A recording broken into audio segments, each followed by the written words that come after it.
how's it going, everyone? How you guys doing tonight, today, or wherever you're from in this beautiful world?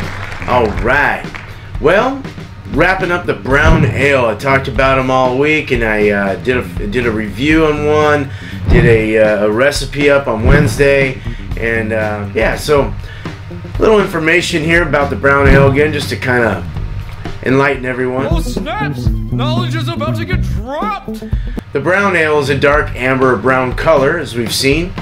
This beer term was first used by London brewers in the late 17th century, basically to describe their beer product. Today is quite different than the late 17th century. By the 18th century, the brown ale was brewed with lighter hops and 100% brown malt. Totally different from today.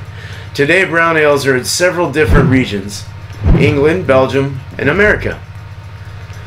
The brown ale is a top fermented beer, meaning when it ferments, you see the crossing at the top, all that stuff, all the goodies, blah, blah, blah, up on the top.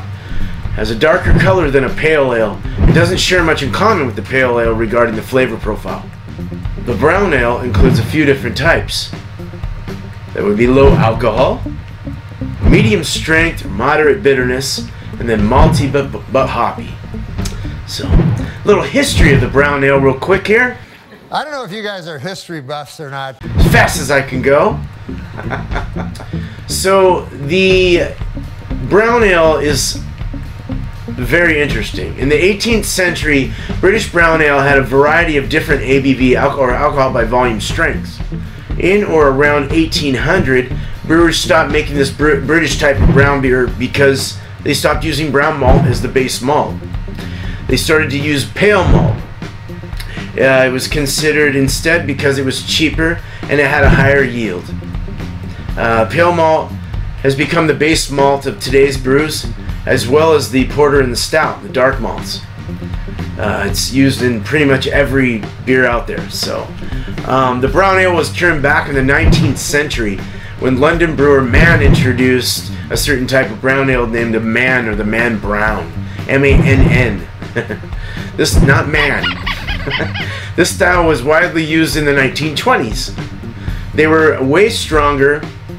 They were way stronger. Stronger than most of the modern English versions.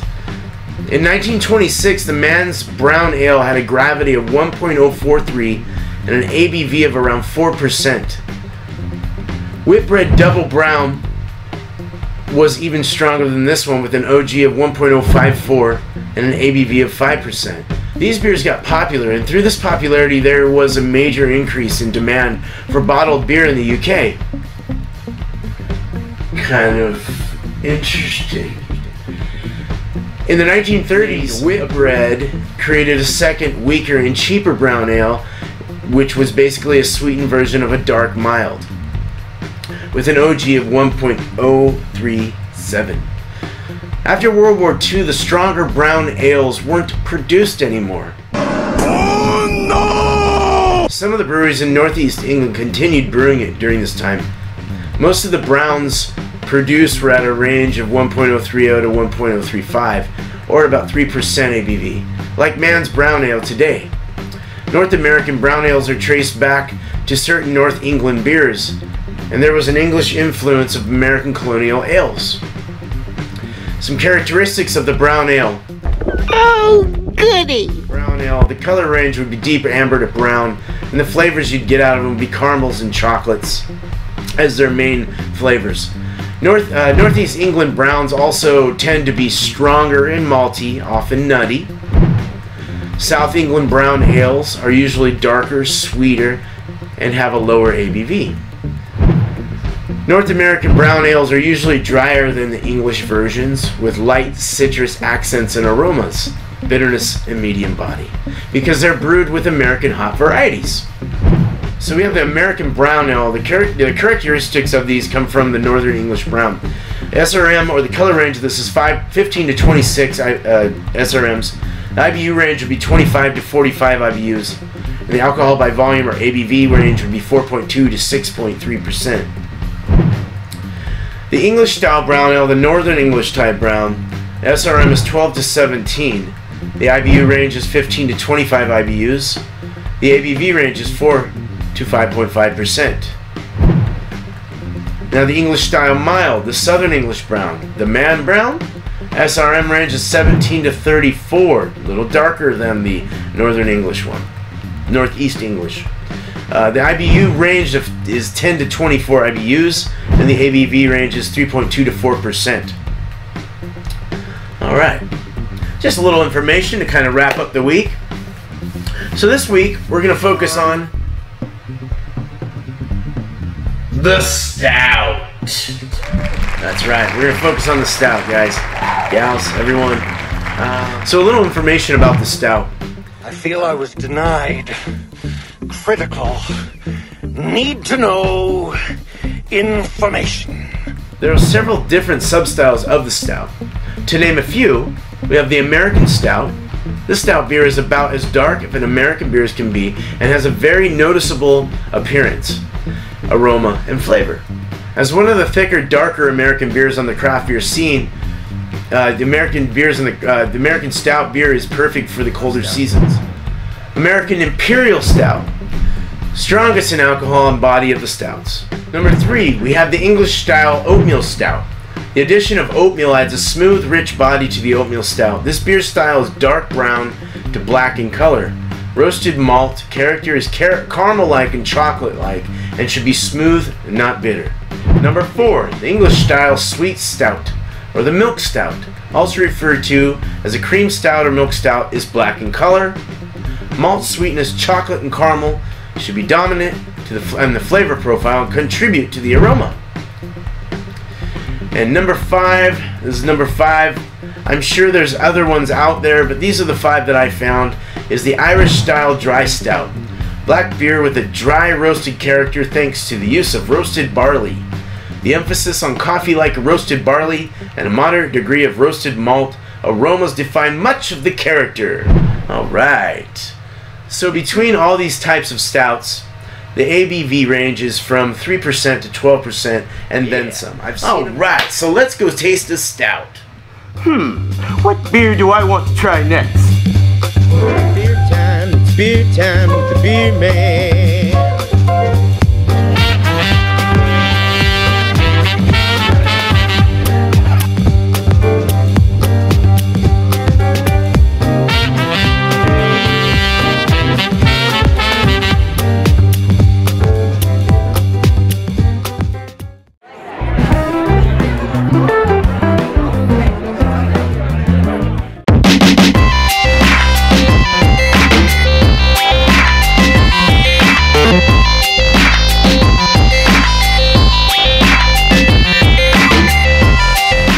Hey, how's it going, everyone? How you guys doing tonight, today, wherever you're from in this beautiful world? Well, I've got a really interesting one, and I can't wait to try this. So, this is by Off Color Brewing Company out of Chicago, Illinois. It's a 10.5% ABV. There's no IBUs recorded. It's called the Coffee Dino Smores, and it's an Imperial Coffee Marshmallow Stout. I would consider this a specialty stout, I imagine, but because of the extra stuff in it. But I didn't really go further into seeing what the base kind of stout. There was no date. I didn't find a date on this. It has lots of goodies in this. I'm not going to say what they are because I'm trying to forget what I just read.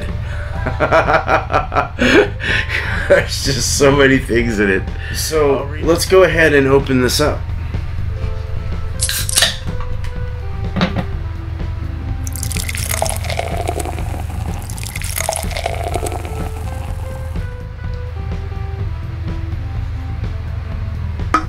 Yeah, I fit the whole thing. That was awesome. Alright, so we got about a finger head. 10.5% beer, y'all. Finger head. Smell it. Oh, it's got a nice, like a dark roasty, even a slight espresso tone in there, you know. It's sweet smelling though, very sweet, sugary smelling. Has a bit of molasses kick in there. I get a little vanilla. I get brown sugar. Kind of I do get a lot of the things that it said it had in it, like graham cracker. There's a big graham cracker note in this. It has a nice roasted malt flavor as well, though. A nice dark, rich roasted malt. It's real sweet smelling. It smells strong. Oh, I went up too much. But look at this. Lacing's already starting. Oh, that's really nice and dark caramel rich too. Dark rich. The espresso kind of sticks to the nose. I can get a little espresso notes in there. Vanilla. Very nice. The retention is, you know, it's a bigger beer, so it's not going to stay up too. But it is a pretty malty beer, and it's down to ground now. Sugary lacing on the side. The legs look all sugary and lacy and lovely and beautiful. All right, nice cocoa head. It's opaque, dark brown, but opaque, cannot see through. It has a medium to even almost like a bursting, fast rising bubble one at a time. It goes doof, doof, and then little tiny medium rising bubbles on the side. It's a very pretty beer. Let's taste it.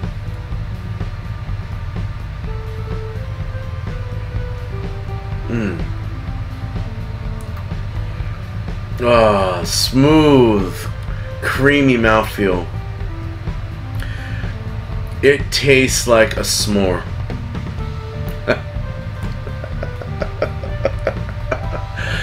This is what I'm talking about when it comes to balance. This is a well-balanced beer, y'all. This is a well-balanced beer. The first thing I got was biting into a s'more. The graham cracker, the marshmallow, with that marshmallow, even a little vanilla in there as well, maybe. But the graham cracker, marshmallow, even a bit of that. There's a little dark chocolate in there as well as espresso, but there's also kind of you've got that nice rich milk chocolatiness as well. It all goes together perfectly right on the top of the tongue. You mash it up with on your palate, and everything just explodes. A little fizzy on the tongue, and kind of a saltiness on the sides of the tongue. But right on top, you're getting that. You get that like sticky marshmallow feel. You get the graham crackers for sure. The dark, rich roasted malts. A little bitterness in the back from sticky lips as well. I've got sticky lips. Listen to Pretty Ricky and get really sticky. You know what I'm saying? Stiffy icky. Lips. Absolutely no booziness whatsoever. But hold on.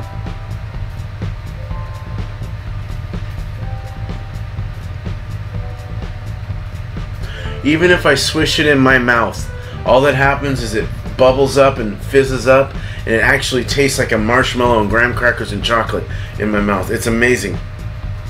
Out of 5 hops, I'm giving this 5 hops. This is an amazing 2-thumb-up beer. This is a beautiful beer.